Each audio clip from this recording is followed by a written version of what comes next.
This is a story about a man who, for a long time, was struggling with stress and frustration, much like many of us. He was burdened by the responsibilities of life, and it weighed heavily on him. Every day felt like a battle as he had to manage all the household expenses on his own. The pressure of being the sole provider for his family was overwhelming, and to make things worse, there were always relatives visiting, adding to his stress.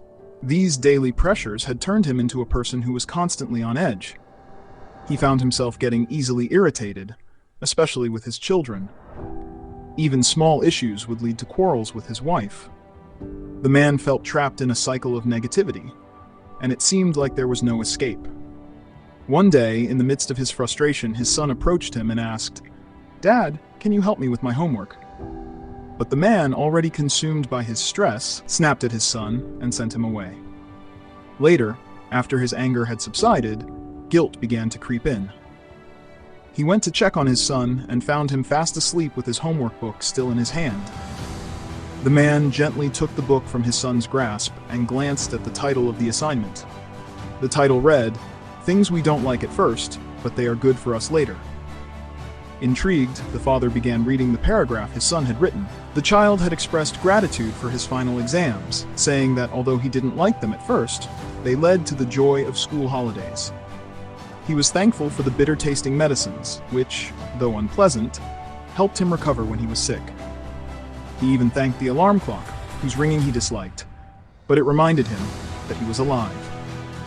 As the man read on, he was deeply moved by the simplicity and wisdom in his son's words. His son had written, "I thank God for giving me such a good father. Even though I don't always like it when he scolds me, I know it's because he wants me to do well in life. My father buys me toys and takes me out, and I'm lucky to have him because my friend Rohan doesn't have a father."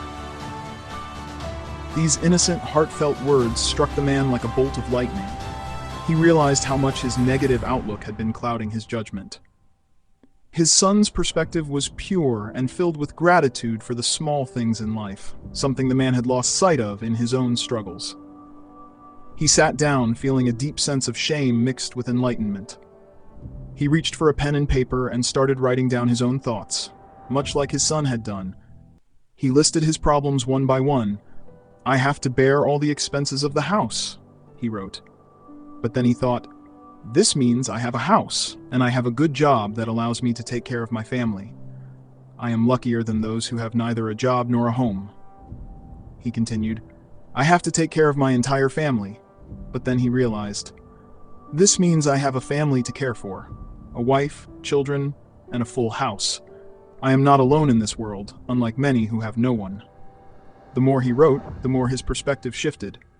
He thought about how he had friends and relatives who visited often. "This means I have people who care about me, who are part of my life and share in my joys and sorrows." The man began to feel a lightness in his heart, as if a great burden had been lifted. He then raised his hands in prayer and said, "Lord, I thank you for everything you've given me. I was blind to it all, but now I see how truly blessed I am." All his worries seemed to dissipate, replaced by a deep sense of gratitude. Feeling a renewed sense of love, he picked up his sleeping son and held him close. He realized that the root of his problems wasn't the responsibilities he faced, but rather his negative mindset. The simple act of changing his perspective had transformed his entire outlook on life. This story teaches us an important lesson.